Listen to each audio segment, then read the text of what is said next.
Hi there guys, Neil at Italia Autos here. Welcome back to another episode on the channel. I have had a box of goodies delivered to me today. It's a handheld diagnostic machine.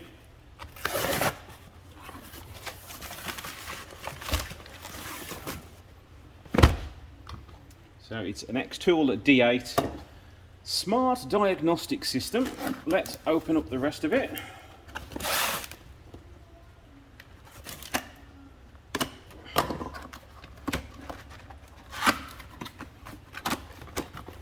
It comes in a fancy box. Put the box down there.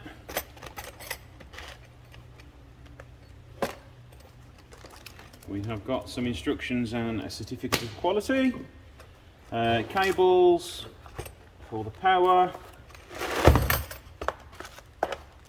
An OBD socket as well. And the unit itself is behind here.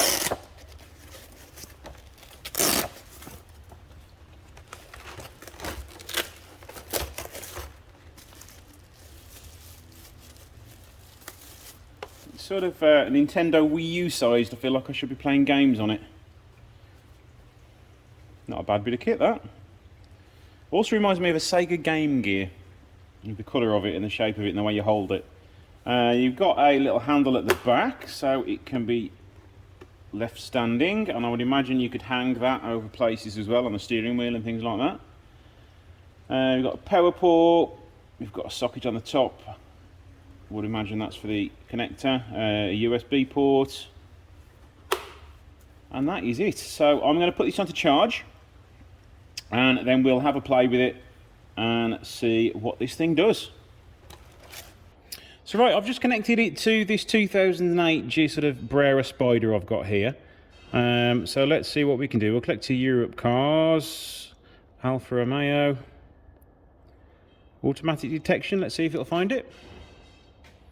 Sorry, the screen isn't really the best to view. Let me try and get somewhere else that's a little bit better. Okay, it's not a good start.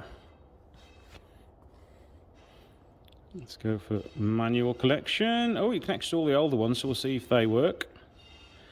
Bearer Spider, it's the 2.4. Okay.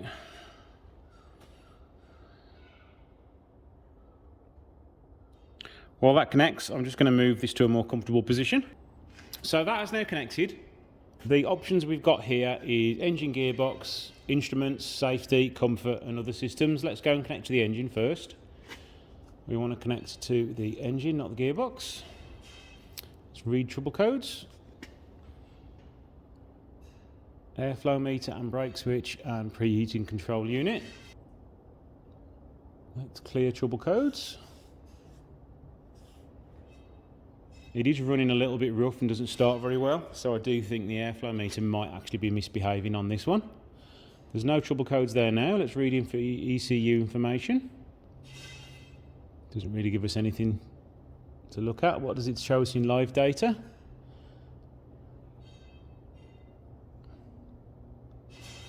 Boost pressure, EGR opening, water temperature, battery voltage. It gives you quite a lot actually. So that would come in very handy with doing certain diagnostics on certain areas. It even gives you the speedo reading, which is 170 kilometers.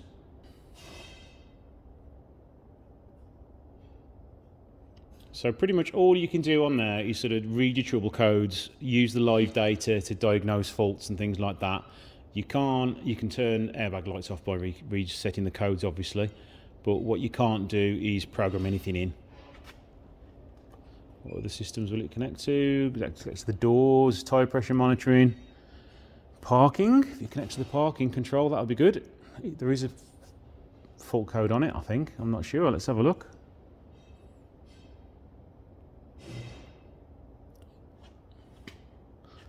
Ah, you can actually, looks like you can turn on tow hook and things like that, so you can. Okay, so it's telling you reverse sensors off. It can tell you whether you've got the trailer enabled on it. I imagine you can turn that on, yeah.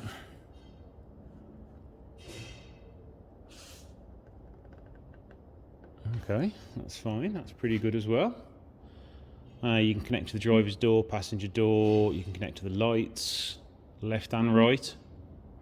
So it actually does quite a bit. Okay, I have now got it connected to an Alfa Romeo 159 diesel. We're going to add a new vehicle. It should hopefully have Alfa Romeo. It does. Complete.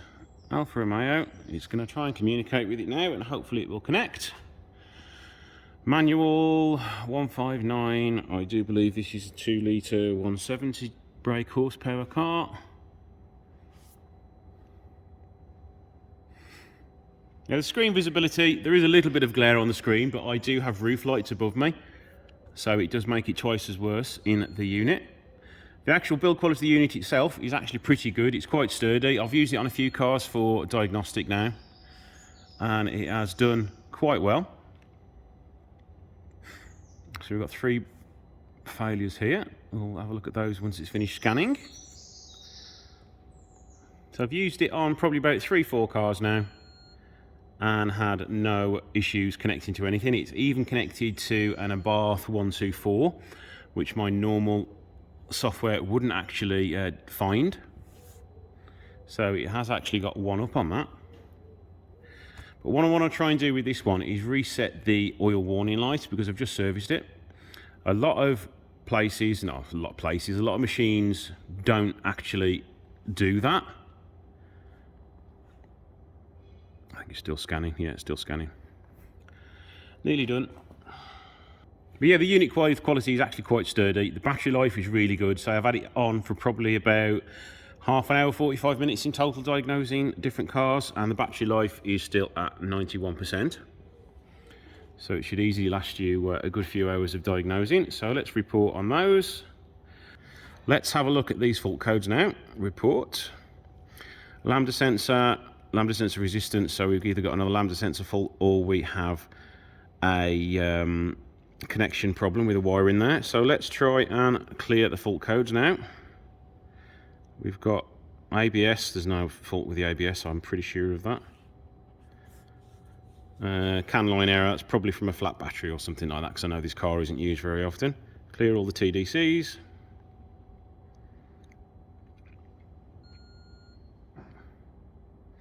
All done. Now let's go back out and see if we can connect to a special function, which is oil light reset. Europe. Try and find Alfa Romeo. It's not in alphabetical order by the look of it. Alfa Romeo. Let's try auto reset, see if it'll do that. 159. Siemens dashboard, maintenance reset.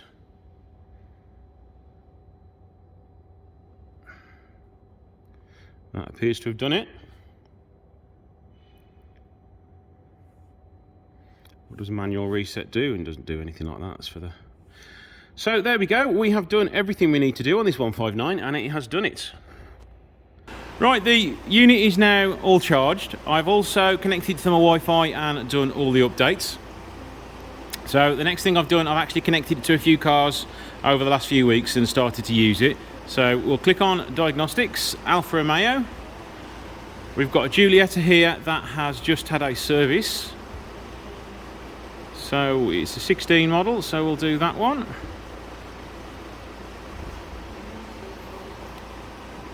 System detection. We want to connect to the engine ECU just to check for fault codes. Read trouble codes. No trouble codes found, which is what I'd like to see. Nothing else in there we need to go and visit. We now need to go back out to the main menu and then go into special function, oil light reset, Europe. Alfa Romeo will be somewhere here somewhere. There it is. Manual reset. Okay, it's only got these two on there.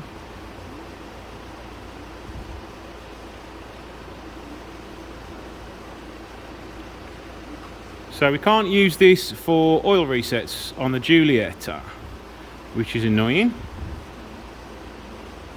Oh, okay, here we go. Now, Alfa Romeo Auto Reset Giulietta 2011 on. It's a 16 plate. Maintenance resets. Service light reset. So it's starting to pay for itself already. Next car I'm going to be using is a Fiat Punto Abarth, the Evo one. There it is, so it's still listed there. We've done a multi-air unit replacement on it because it was misfiring, so it should be showing us the fault codes which show that there's a multi-air unit issue with it. There you go, ignition failures, engine oil temperature sensor, anti-spark plug failing function. So there you go, they're all related to the multi-air unit failure. So let's just reset these codes now.